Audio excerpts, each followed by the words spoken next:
Hadirin jamaah Jumat yang dimuliakan Allah Subhanahu wa ta'ala, seorang anak melihat orang tuanya duduk di atas kursi roda dengan tangan bergetar karena terkena penyakit Parkinson. Air liurnya meleleh karena tidak lagi bisa menelan. Dulu lehernya kokoh, kuat berbicara, tapi sekarang suaranya keluar merintih karena usia yang sudah lanjut. Di saat itulah si anak sadar, ternyata ayahku yang dulu jenderal bintang 4 hari ini tidak lagi berdaya.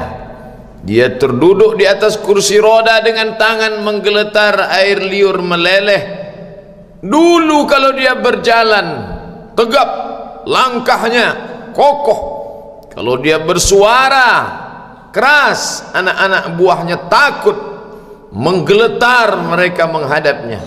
Tapi sekarang dia hanyalah seorang tua yang terduduk di atas kursi roda dengan tangan menggeletar, dengan air liur meleleh.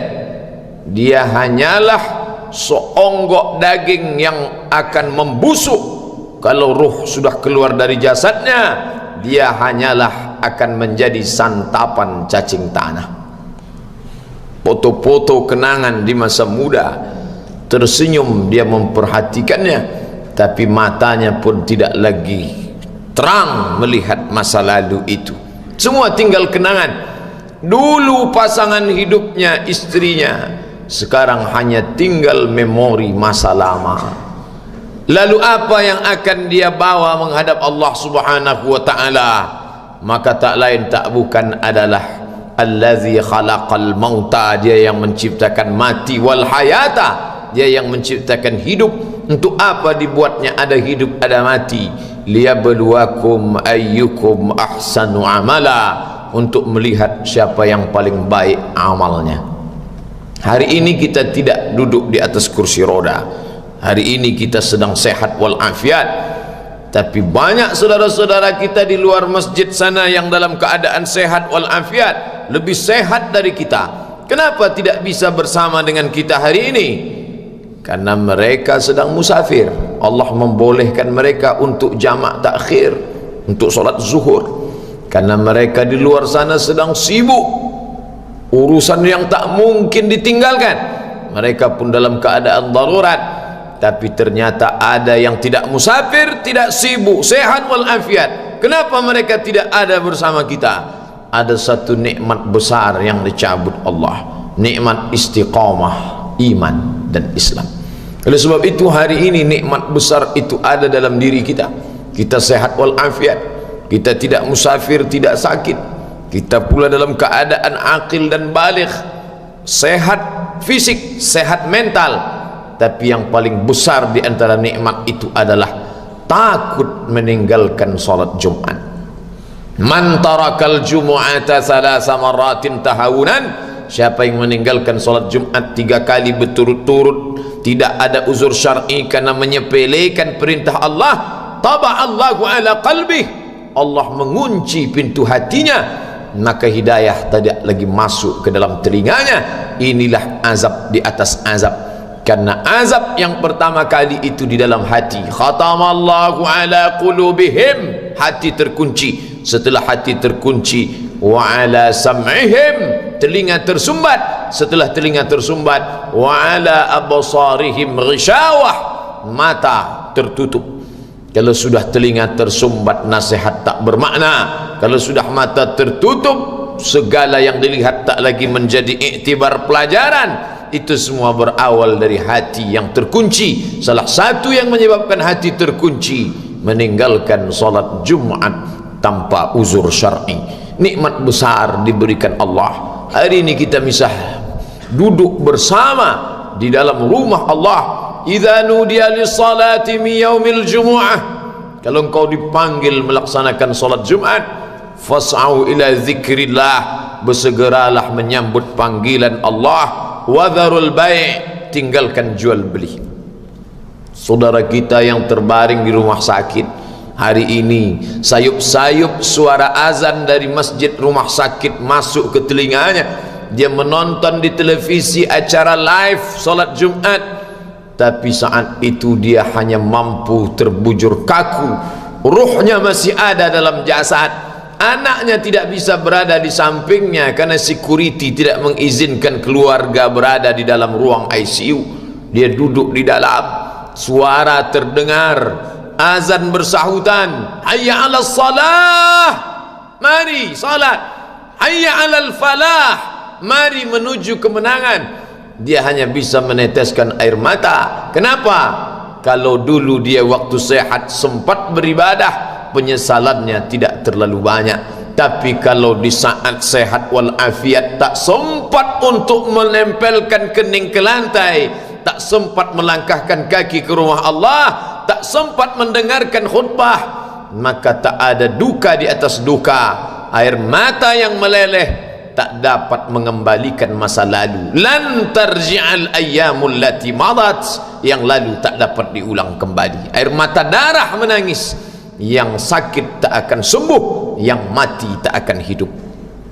Penyesalan selalu datang di akhir perbuatan. Belum pernah orang menyesal sebelum perbuatan berlalu. Selalu penyesalan di akhir. Di saat itu penyesalan tak lagi bermakna. Apa kata mereka ketika melihat azab Allah? Rabbana, hai Tuhan kami, ya Rabb kami, absarna, mata kami sudah melihat azab, wa sami'na, telinga kami sudah mendengar suara tangisan, teriakan, pekikan di dalam neraka. Farji'na, kembalikan kami lagi ke dunia, na'mal salihah, kami ingin beramal saleh. Inna muqinun, kami yakin seyakin-yakinnya. Tapi saat itu penyesalan tak lagi bermakna, karena dunia tak mungkin utuh semula, karena sudah menjadi sunnatullah yang lampau tak akan kembali. Idza sama'un fatarat, langit terbelah, wa idzal kawakibun tasarat, planet-planet bertabrakan, wa idzal biharu fujirat, lautan diledakkan, diletupkan, wa idzal quburu bu'asirat, semua yang dikubur dibangkitkan. Alimat nafsum ma qaddamat wa akharat, disitulah orang baru sadar apa yang dulu pernah aku lakukan. Wa qadimna ila ma amilu min amalin, semua amal mereka kami tunjukkan, kami datangkan. Ini amalmu, ini infakmu, ini wakafmu, ini sedekahmu, ini salawatmu, ini bacaan Qur'anmu, ini zikirmu. Tersenyum mata melihat amal. Faman ya'mal mithqala dzarratin khairan yarah. Tapi jangan lupa, apakah yang dosa-dosa itu dilupakan begitu saja? Yang buruk pun akan nampak juga. Faman ya'mal mithqala dzarratin syarran, sebesar ujung rambut, sebesar telapak kaki semut yang hitam, di atas batu yang hitam, di tengah malam yang kelam, di dalam samudra yang gelap, akan ditampakkan juga pada hari itu. Yauma tublas sarair, segala rahasia ditunjukkan, dan mata akan melihat dengan penglihatan yang nyata. Mulut tidak lagi bisa menjawab. Al-yawma nakhtimu ala afwahihim, hari itu mulut kami kunci, karena mulut itu yang dulu pandai mencari-cari alasan, bersilat lidah, maka hari itu lidah dikunci. Wa tukallimuna aydihim, tangan mereka kami buat bicara. Wa tashhadu arjuluhum, kaki bersaksi. Apa yang akan dibicarakan tangan, apa yang akan dipersaksikan kaki. Bima kanu yaksibun, semua yang pernah dilakukan di masa yang lalu. Berapa atasanmu sanggup memberi gaji sehingga begitu enteng kau tinggalkan solatmu? Apa yang dijanjikan istrimu sehingga begitu enteng kau berikan yang haram, hanya rayuan sesaat, padahal dia pun akan meninggalkanmu sebelum masa tua tiba. Apa yang dijanjikan anak-anakmu? Ayah, kami akan menjagamu di hari tuamu nanti, maka berikan kami yang kami inginkan, belikan kami rumah yang besar, belikan kami kendaraan yang mewah, nanti setelah hari tua kami akan menjagamu, kata mereka.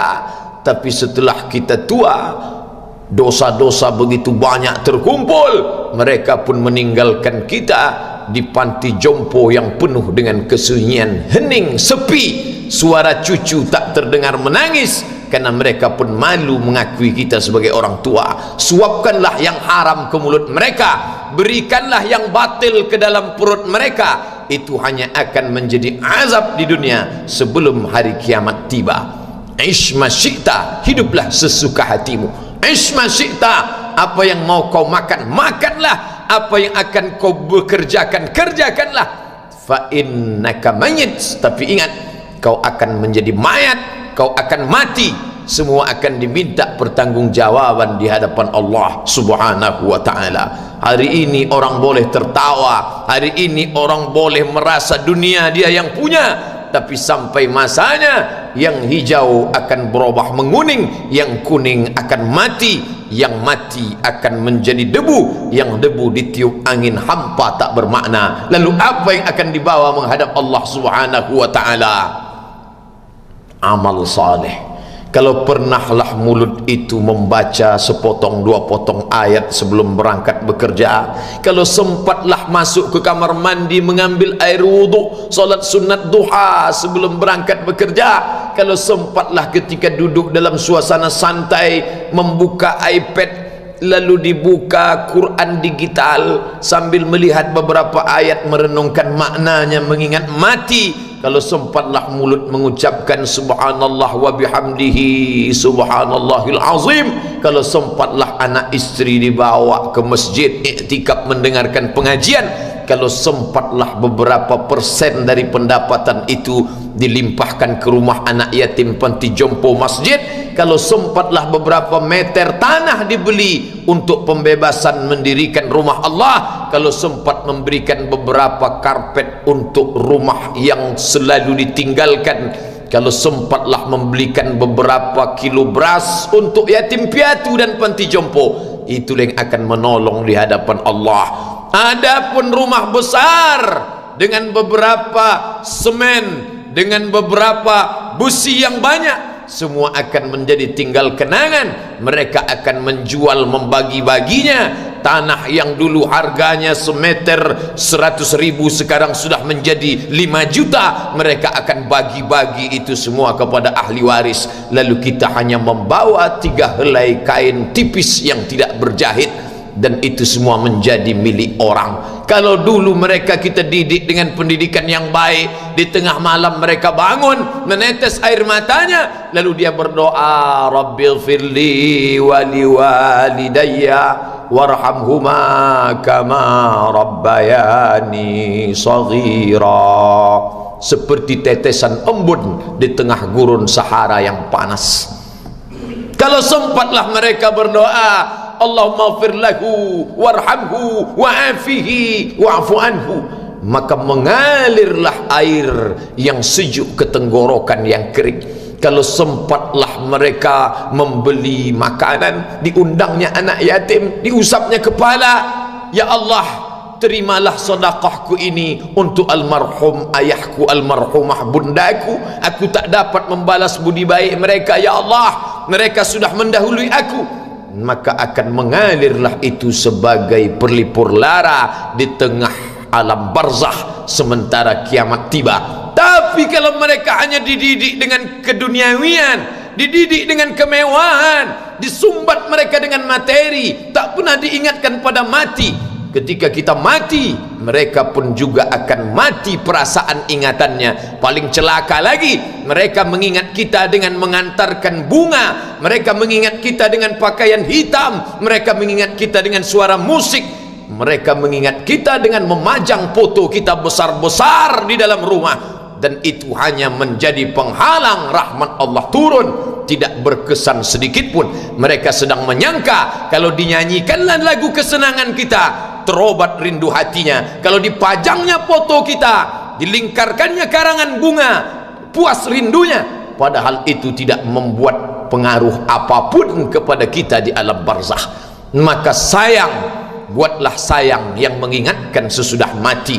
Kalau rindu, buatlah kerinduan yang membuat dia akan tetap mengalir sebagai satu amal sesudah kematian. Idza matal insan, kalau manusia mati, inqata'a, dulu rajin membaca Quran berhenti, dulu rajin salat tahajud berhenti, dulu rajin menghatamkan segala yang baik-baik berhenti, tapi ada yang tetap mengalir. Di antara yang mengalir itu adalah sedekatun jariyah. Sempat membelikan beberapa bungkus nasi, nampak orang tua di panti jompo menyuap nasi itu, menggeletar tangan mereka karena usia lanjut, menetes air mata. Kita bukan sedang melihat orang tua, kita bukan sedang melihat orang lain, saat itu kita sedang melihat potret diri kita 30 tahun yang akan datang. Di mana aku 30 tahun akan datang? Surga, kenikmatan yang luar biasa, tapi dia tidak akan dimasuki oleh orang yang biasa-biasa. Solat biasa, baca Quran biasa, zikir biasa, untuk mendapatkan yang luar biasa, maka itu bukan perimbangan ibadah yang fair.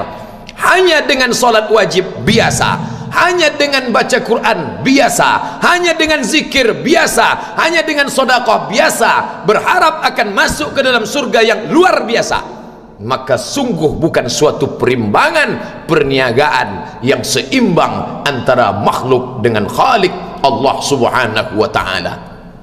Khutbah Jumat ini kembali mengingat kita, mengajak merenung bersama, kita ini mau kemana, di sini untuk apa, yang kita bawa menghadap Allah itu apa? Apakah nama, jabatan, kebesaran, harta benda ikut menghadap Allah? Tidak, dia akan tinggal menjadi puing-puing kenangan. Yang akan dibawa adalah amal saleh. Makanya kita selalu berdoa selesai wudu, Allahumma ja'alni minat tawabin waj'alni minal mutatahhirin, ditutup dengan waj'alni min ibadikas salihin, karena orang yang saleh lah yang selamat dari kerugian, yang lain rugi. Innal insan, semua manusia lafi khusrin, rugi. Yang kaya rugi, yang punya kuasa rugi, yang ganteng rugi, yang punya anak rugi, yang punya istri rugi. Tapi ada yang beruntung, illallazina amanu, kecuali yang beriman, wa amilus salihati, dan beramal saleh. Itulah orang yang beruntung, karena dia akan hidup dalam kehidupan yang kekal abadi, membawa iman dan amal salehnya. Kalau sampai hari ini masih bersemayam di dalam diri kita, mari kita jaga dan kita berharap kepada Allah husnuzan, Allah menutup usia kita ini dengan husnul khatimah. Ketika itulah malaikat datang memanggil, menyambut, ya ayyatuhan nafsul mutmainnah, wahai jiwa yang tenang, irji'i ila rabbiki, kembalilah engkau kepada Tuhan Rabbmu, radiyatan mardiyah, engkau ridha kepada Allah, Allah pun ridha menerima engkau sebagai hambanya. Fadkhuli fi ibadi, masuklah engkau ke dalam golongan hambaku. Wadkhuli jannati, masuklah engkau ke dalam surgaku. Saat itu ruh keluar dari badan seperti tetesan air di hujung daun yang lembut menetes. Barakallahu li wa lakum fil Qur'anil azim, wa nafa'ani wa iyyakum bima fihi minal ayati wa dzikril hakim, wa taqabbala minni wa minkum tilawatahu innahu huwal ghafurur